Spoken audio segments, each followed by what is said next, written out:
दोस्तों नमस्कार।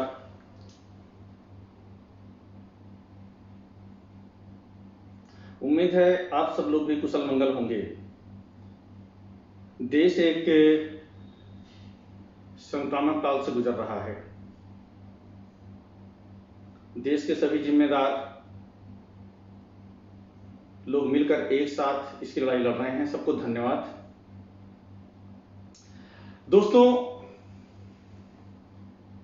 आज काफी समय बाद हम आपके बीच में हैं।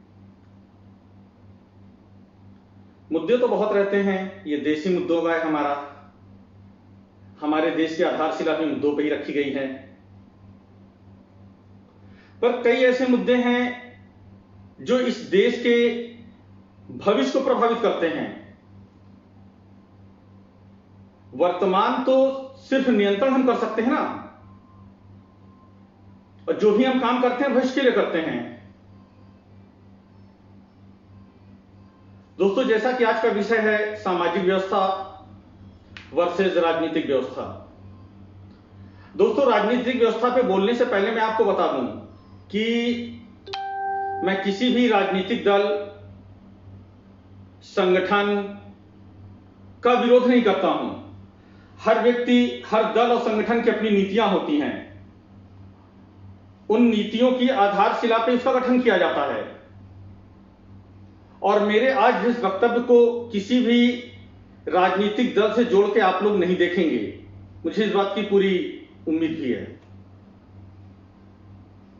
व्यवस्था परिवर्तन ये जो शब्द है, ये कार्य है, ये आज ही नहीं, आदिकाल से, सदियों से विश्व के हर देश में, क्षेत्र में, वो चाहे शिक्षा रहा हो, स्वास्थ्य रहा हो, राजनीति रहा हो, हर एक को प्रभावित करता रहा है। और ये बहुत जरूरी भी है।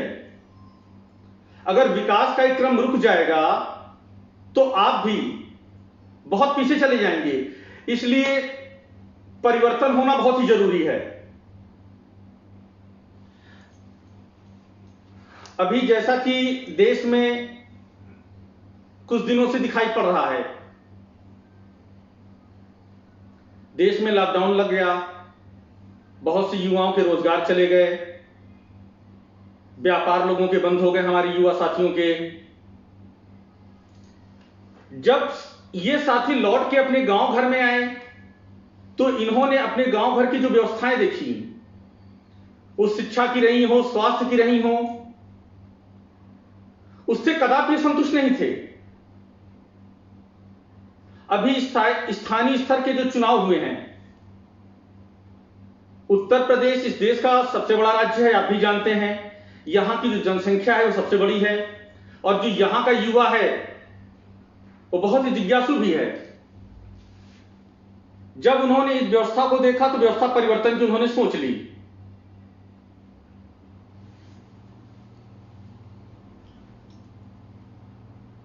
उन्हें इस राजनीतिक व्यवस्था पे यकीन ही नहीं हुआ कि क्या राजनीतिक व्यवस्था ने हमारी शिक्षा, स्वास्थ्य और सामाजिक मूल्यों का इतना दोहन कर दिया है। युवाओं ने सामाजिक व्यवस्था को पटरी पे लाने के लिए राजनीतिक व्यवस्था को चैलेंज किया, और आज उसी का यह परिणाम है। स्थानीय स्तर पे हुए चुनाव, जो रिजल्ट आए हैं, चौंकाने वाले आए हैं। लगभग 60% युवाओं ने जाति, धर्म और क्षेत्र को नकारा, और जनता ने भी इसको स्वीकार किया और परिवर्तन दिया। उसी का यह परिणाम है कि आज स्थानीय स्तर पे जो आपका प्रतिनिधि है वो पढ़ा लिखा और योग्य युवा है। 60% बहुत बड़ा अनुपात होता है।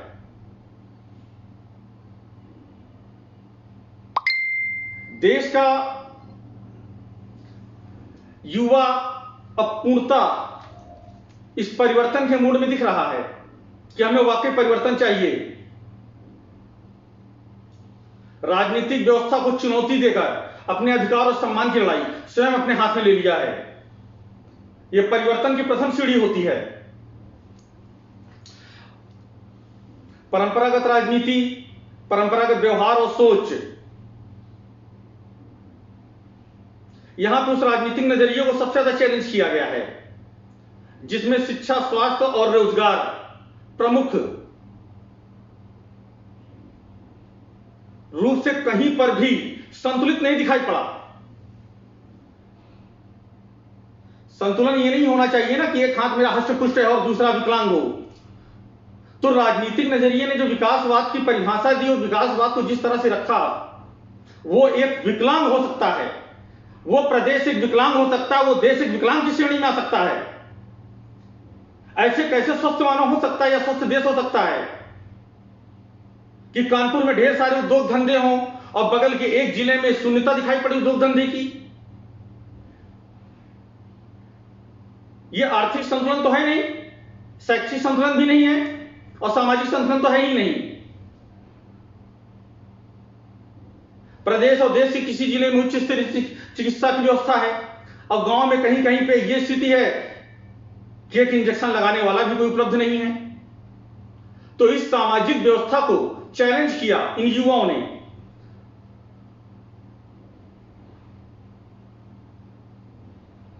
और चुनौती देकर इस तरह के कार्य और विचारधारा पर लगाम लगाने का प्रयास किया।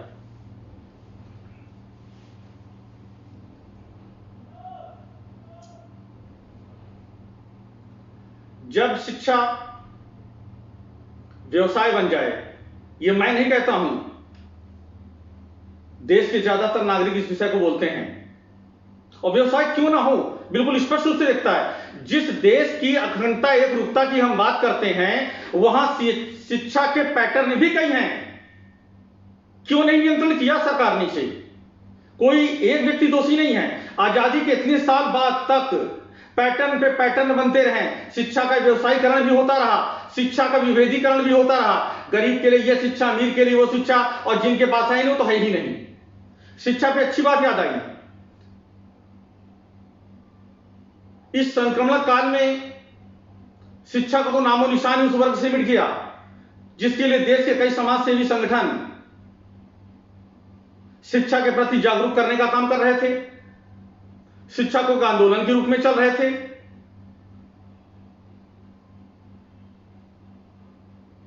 कभी कभी तो देख के देश का भविष्य डर लगता है।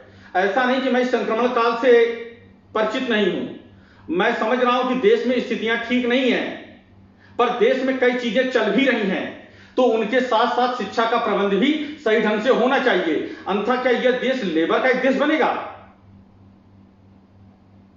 आप ही देखिए, गरीब वर्ग जो निचले तबके का हमारा भाई बहन है, भूल गया होगा एबीसीडी, भूल गया होगा किस क्लास में पढ़ रहा है, कौन हमारे टीचर थे, कौन हमारा विद्यालय था। यह भी तो हमारा मौलिक अधिकार था।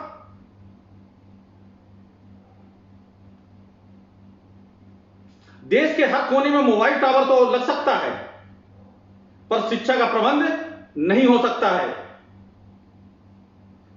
यह भी एक चुनौती का विषय बनेगा आगे चल के।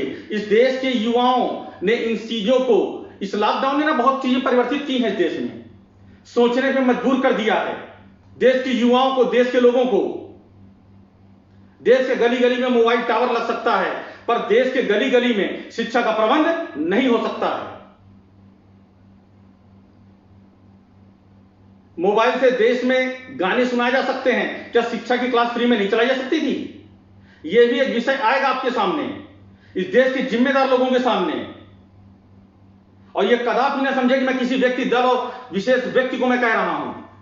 मैं इस देश का नागरिक हूं और देश के लोकतंत्र को बनाने में मेरा भी एक वोट जाता है, और कहने का अधिकार, टिप्पणी करने का अधिकार मेरा भी है, क्योंकि यह देश का विकास, उत्थान मुझे भी प्रभावित करता है।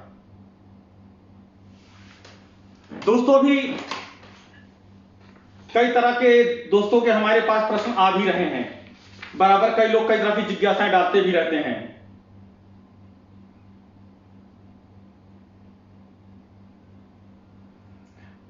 एक मित्र ने ये कहीं पे काम कर रहे थे, इन्होंने ये कहा कि सर, ये आर्थिक विकास जो है जिस पे आप बार बार बात करते हैं, इससे हम कैसे निकल पाएंगे? युवा दोस्तों के लिए एक संदेश है मेरा। दोस्तों, साझा व्यापार करिए, लघु व्यापार करिए, छोटा व्यापार करिए, पर करिए, शुरू करिए। बेरोजगारी है, ठीक है, पर बेरोजगारी का आपको सामना करना पड़ेगा। इस बेरोजगारी ने भी देश की राजनीतिक व्यवस्था बदलने में अमूलचूल परिवर्तन दिया है। देश का वो युवा जो बेरोजगार हो गया था, उसने कहा चलो भाई एक बार प्रधानी लड़के देख ही लेते हैं, कैसे लोग रातों रात अमीर बन जाते हैं। इस आर्थिक मंदी ने उनमें एक नई सोच भी पैदा कर दी व्यवस्था परिवर्तन करने की, और वो व्यवस्था परिवर्तन करने के लिए अपना योगदान दे आए।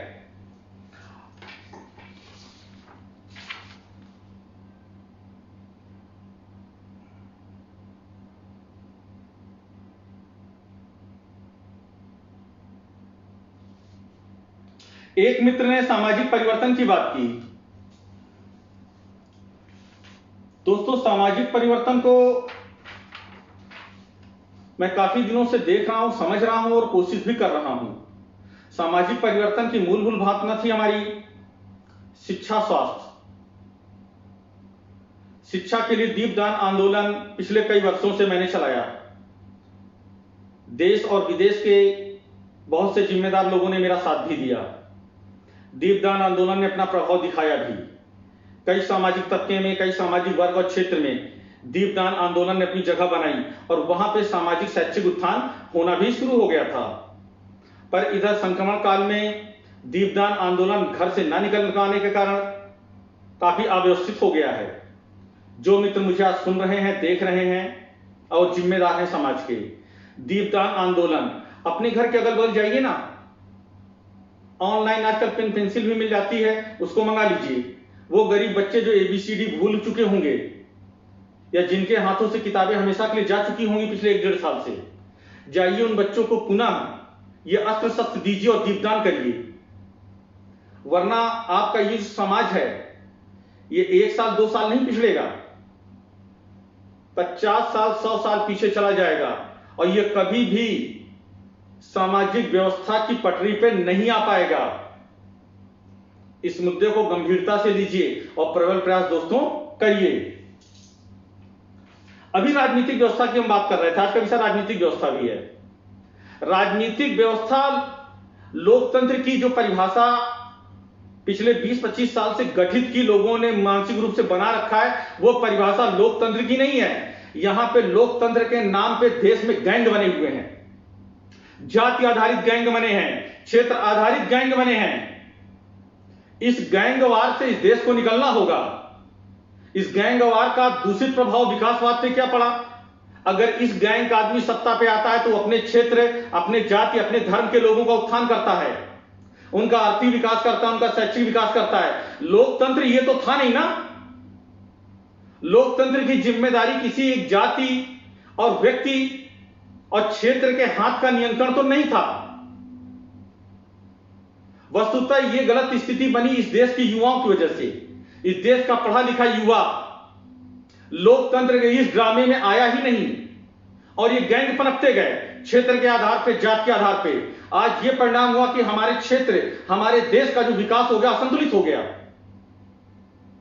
कहीं पे शिक्षा बहुत अच्छी है, कहीं स्वास्थ्य बहुत अच्छा है, कहीं रोजगार बहुत अच्छा है, और उसके जस्ट विपरीत कई क्षेत्र ऐसे हैं जहां पे आज चले जाइए आपको ये लगता ही नहीं कि भारत का यह अभिन्न अंग है। वो भी क्षेत्र पिछड़ा दलित दिखाई पड़ता है। इस दलित का अर्थ वो मत लीजिएगा, पर यही हकीकत है इस देश में। तो इस देश के जितने भी जिम्मेदार युवा हैं, पढ़े लिखे लोग हैं, अब उनको इस देश के सामने आना होगा और इस देश के बना हुआ जो राजनीतिक गैंगवार है, इसको तोड़ना होगा और इससे बाहर निकलना होगा। एक बार इस गैंग का सपोर्ट किया, एक बार इस गैंग का सपोर्ट दिया, इनमें कोई राष्ट्रीय विचारधारा नहीं है। देश में सभी को तो मौका मिला, इन लोगों को देश का विकास इतना संतुलित कर दिया, आज विश्व हंसता इस पे। हो सकता है मीडिया इसको दिखाती ना हो, पर आप इस बात को अच्छी तरह समझते होंगे।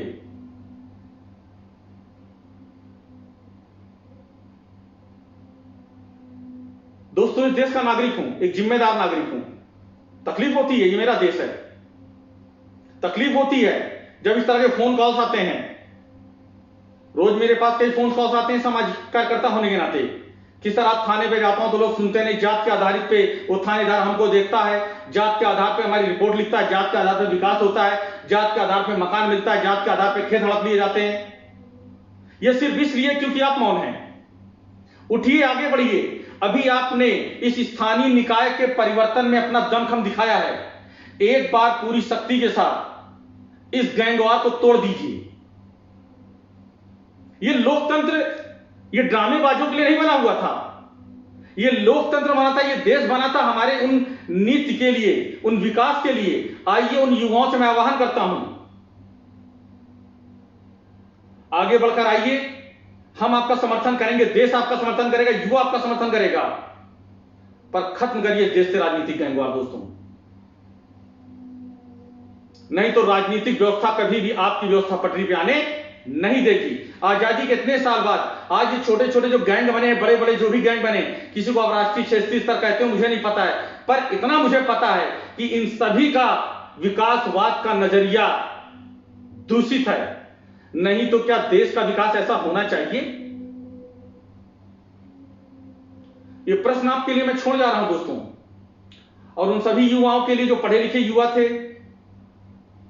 सामाजिक व्यवस्था को संभालने के लिए स्वयं आगे आए हैं, मैं उनका पुनः धन्यवाद देता हूं और अपेक्षा करता हूं देश के सभी युवाओं से, इस व्यवस्था परिवर्तन में अपना साथ दीजिए और बंद करिए देश में राजनीतिक गैंगवार। इनके अलावा भी देश में बहुत सी परिधि जिसे खींचनी भी बाकी है।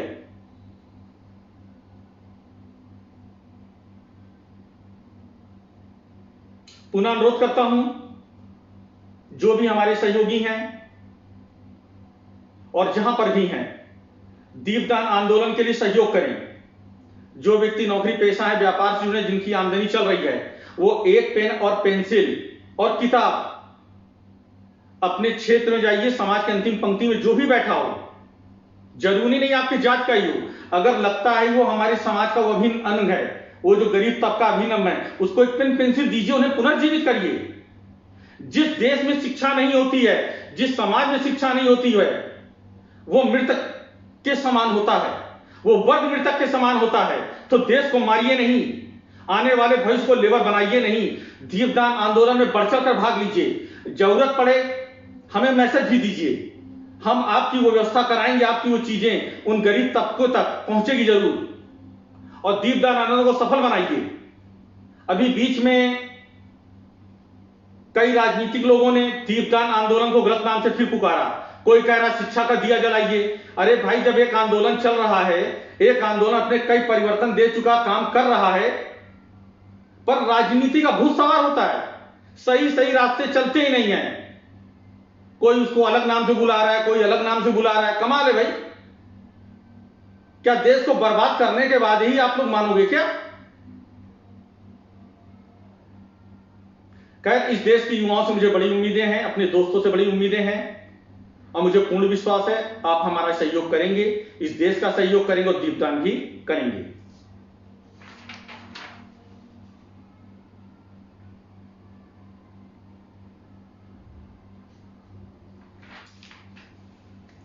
आज जो स्थानीय व्यवस्था में जो परिवर्तन आपने देखने को पाया, वो युवा जो राजनीति में आना नहीं चाहता था, राजनीति में प्रतिभाग नहीं करना चाहता था, उसने अपने समाज और क्षेत्र की जिम्मेदारी को समझा और नेतृत्व को संभाला। उन सभी दोस्तों का पुनः धन्यवाद और आभार करता हूं, प्रकट करता हूं, और उम्मीद करता हूं जिन जिम्मेदारियों के साथ आप आए हुए हैं, उस जिम्मेदारी को निभाइएगा। लोकतंत्र की काली कढ़ाई में मत चले जाइएगा, वहां हर चीज काली नजर आती है। धन्यवाद दोस्तों, और आप सभी अपना और अपने परिवार का ध्यान रखिएगा।